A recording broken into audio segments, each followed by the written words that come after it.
आता तुम्हाला जलवाहिनी म्हणजे झायलेम आणि रसवाहिनी म्हणजे फ्लोएम स्वतंत्रपणे कसे काम करतात हे समजलंय. तर चला आपण थोडा व्यापक विचार करूया. आपण या दोन महान वहन संस्था वनस्पतींमध्ये कशा प्रकारे काम करतात याची तुलना करूया. आपल्याला माहिती आहे की यापैकी एक संस्था पाणी आणि आयन्स वाहून नेते आणि दुसरी अन्नाचे वहन करते. जरी या दोन्ही संस्था वहनाचे काम करत असल्यामुळे ऐकायला खूप सारख्या वाटत असल्या तरी त्यांची कार्यपद्धती मात्र एकमेकांपासून पूर्णपणे वेगळी आहे.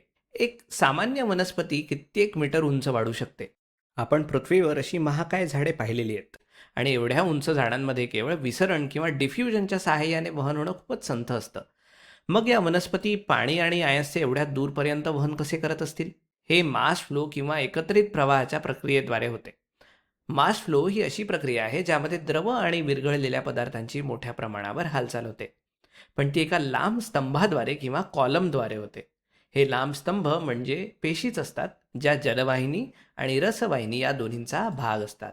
या स्तंभांमधून पदार्थांची मोठ्या प्रमाणावर हालचाल करण्यासाठी जो प्रेरक जोर लागतो तो या रचनांमध्ये निर्माण होणाऱ्या दाबातील फरकामुळे म्हणजेच प्रेशर ग्रेडियंटमुळे मिळतो. मास फ्लो दरम्यान नक्की कशाचं वहन होतं? तर एखाद्या कुंडीतील रोपाचा विचार केला तर जलवाहिनीच्या बाबतीत मुळांनी मातीतून शोषून घेतलेले पाणी आणि खनिज आयन्सचे वहन होते. ते मातीतून पानांपर्यंत वाहून नेले जातात. हे वहन फक्त वरच्या दिशेने होते आणि ते एकाच दिशेने म्हणजे युनिडिरेक्शनल असते. रसवाहिनीच्या बाबतीत आपण पाहतो की सुक्रोज, अमिनो आम्ले आणि इतर सेंद्रिय संयुगाचे वहन होते.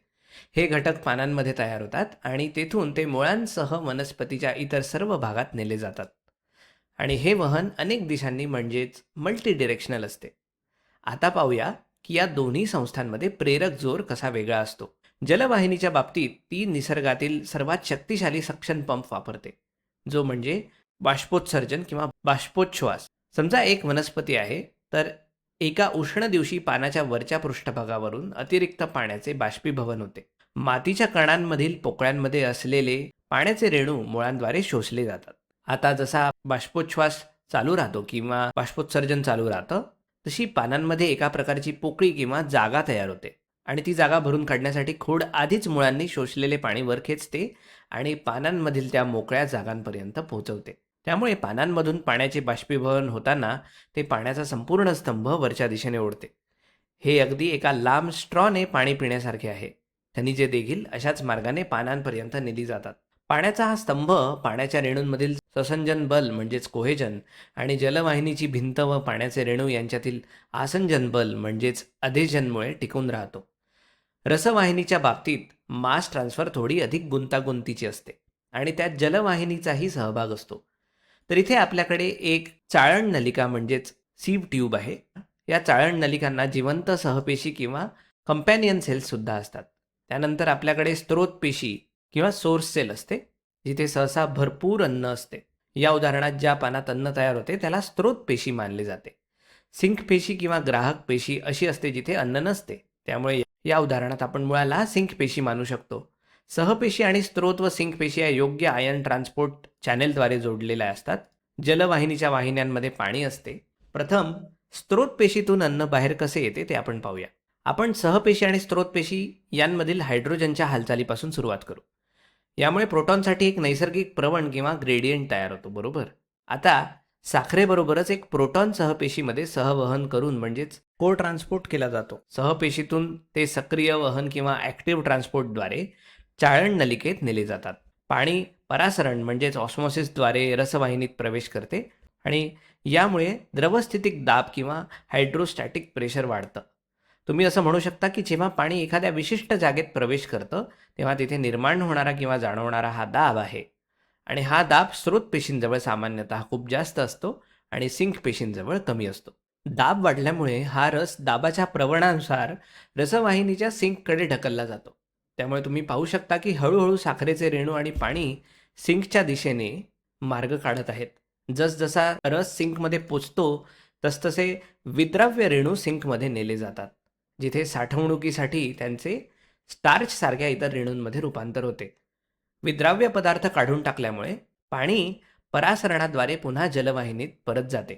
अशा प्रकारची हालचाल स्त्रोत आणि सिंक यांच्यातील दाब संतुलित ठेवण्यास मदत करते, जेणेकरून यापैकी कोणतीही वहन करणारी युती फुटणार नाही. बाष्पोच्छ्वास किंवा बाष्पोत्सर्जन हे एक खेचणारे बल आहे. तर अशा प्रकारचा मास फ्लो हा एक ढकलणारा जोर आहे. जलवाहिनीतून होणारा प्रवाह हा निष्क्रिय वहन किंवा पॅसिव्ह ट्रान्सपोर्ट आहे. पण रसवाहिनीतून होणारा प्रवाह हा सक्रिय वहन म्हणजेच ॲक्टिव्ह ट्रान्सपोर्ट आहे, ज्यासाठी ऊर्जेची आवश्यकता असते.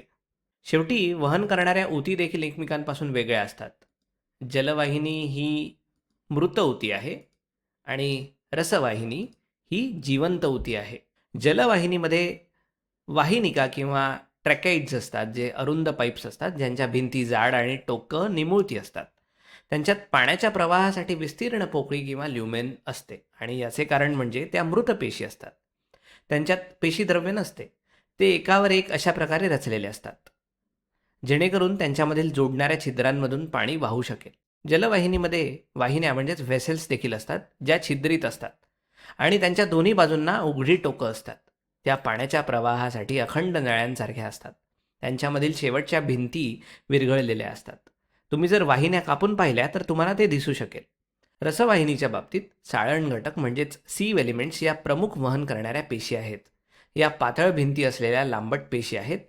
जरी विकासाच्या प्रक्रियेदरम्यान त्यांच्यात केंद्रक असते, तरी परिपक्वतेवर पोचताच त्या आपले केंद्रक गमावतात. चाळण घटक एका चाळण पट्टिकेच्या किंवा सीव्ह प्लेटच्या माध्यमातून एका टोकापासून दुसऱ्या टोकापर्यंत जोडलेले असतात.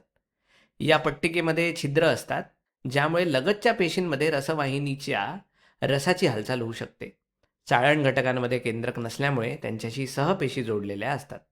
या केंद्रक असलेल्या पेशी आहेत, या साध्या खड्ड्यांद्वारे किंवा सिंपल पिट्सद्वारे चाळण घटकांशी जोडल्या गेलेल्या असतात आणि त्या या ऊतींमध्ये होणाऱ्या चयापचय प्रक्रियेची काळजी घेतात. आपण पाहिलेल्या सर्व फरकांचा हा एक सारांश आहे आणि यावरून वनस्पतींनी त्यांच्या अंतर्गत वहनाची कामं किती हुशारीने विभागली आहेत हेच दिसून येतं. आहे ना हे थक्क करणारं?